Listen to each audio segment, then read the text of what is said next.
అందరికీ కొంతకాలం విశ్రాంతినిస్తాడు, మళ్ళీ పుట్టుక లేకుండా. ఇప్పుడు నాకు చెప్పండి, శివుడు చేసేటటువంటి పనిలో క్రౌర్యం ఎక్కడుంది? అసలు ఎక్కడైనా క్రౌర్యం ఉందా? ఆయనంతటి మహోదారుడు లోకంలో ఇంకొకడు ఉండడు. ఎందుకని అంటే లోకమునకు తండ్రి ఆయన. ఆయన దయ అటువంటిది. అనుశాసనిక పర్వంలో పార్వతీదేవి అడిగింది పరమశివుణ్ణి, కావాలంటే మీరు మహాభారతం ఇంటికి వెళ్ళి చూడండి. శంకర, కైలాసం ఉంది, వెండికొండ ఉంది, ఇంత గొప్ప అంతఃపురం ఉంది, శ్మశానంలో ఎందుకుంటారు మీరు అని అడిగింది. అడిగితే ఆయన చెప్పాడు, పార్వతి, చేతకాక నేను శ్మశానంలో లేను. బ్రహ్మదేవుడు అడిగాడు, శంకర, చీకటి పడిన తరువాత ఉగ్రభూతాలన్నీ కూడా ఇళ్లల్లోకి బయలుదేరుతాయి, వాళ్ళని అనుష్ఠానం చేయనివ్వవు. సూర్యోదయాత్ పూర్వం నిర్మాల్యం అవి తీసేస్తాయి, తీసి పూజ చేసేస్తాయి. తర్వాత యజమాని చేసినా ఇక ఫలితం ఉండదు. అందుకే ముందు స్నానం ఎవరు అంటే భార్య చేస్తుంది, భర్త చేయడు ముందు స్నానం.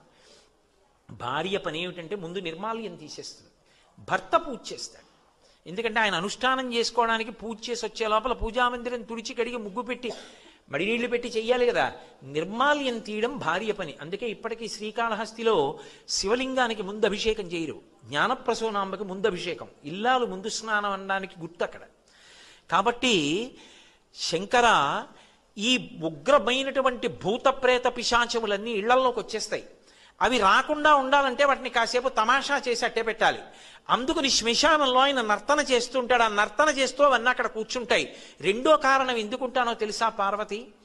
బ్రతికున్న నాళ్ళు నావాళ్ళని కష్టపడి వాళ్ళింటికి ఎడతాడు, వీళ్ళింటికి ఎడతాడు, ప్రయాణాలు చేస్తాడు, రైళ్ళు ఎక్కుతాడు, అక్కడికి ఎడతాడు, ఇక్కడికి ఎడతాడు, విమానాలు ఎక్కుతాడు, వాళ్ళింటికి భోజనం అంటాడు, వీళ్ళింట్లో పలహారం అంటాడు, అన్ని తిరుగుతాడు. సరదాగా అలా వెళ్ళొద్దామని ఎవడైనా రుద్రభూమికి ఎడతాడా? ఎవడు వెళ్ళాడు. కానీ అంతా అయిపోయిన తర్వాత రుద్రభూమికి తీసుకొస్తారు. తీసుకొచ్చిన తర్వాత నేనని ఇన్నాళ్ళు ఇన్ని ఫెయిర్ అండ్ లవ్లీలు రాసి, ఇన్ని ఆల్అవుట్లు పెట్టి, ఇంత ఏసీలో ఇంత పరుపు మీద పడుకోబెట్టిన శరీరం కట్టెల్లో కాలిపోతుంటే చూసుకుంటూ ఉంటాడు జీవుడు. నిత్యమా జీవితము నీటిపై బుగ్గ, కల్లరి బొమ్మయవు కాయమ్మునొల్లా, అద్దె కొంపల బోలు ఆ భోగముల్లా, తను పెంచు దొంగలవు తనయుల నొల్లా, ఎందుకీ భోగమ్ములెందుకీ మురుపు, ముందు చావుండంగమురియంగనగుని అంటారు శివమానస పూజలో. ఏడుస్తూ నిలబడతాడు, చీకటి పడిపోతుంది, కపాలమోక్షం అని తల పగిలిపోయి చప్పుడు వస్తుంది టప్ అని. కాటికాపరి సంజ్ఞ చేస్తాడు, వెళ్ళిపోండి అని. తలస్నానం చేసి కొడుకు వచ్చిన బంధువులు వెళ్ళిపోతారు, వెనక్కి తిరిగి చూడకుండా.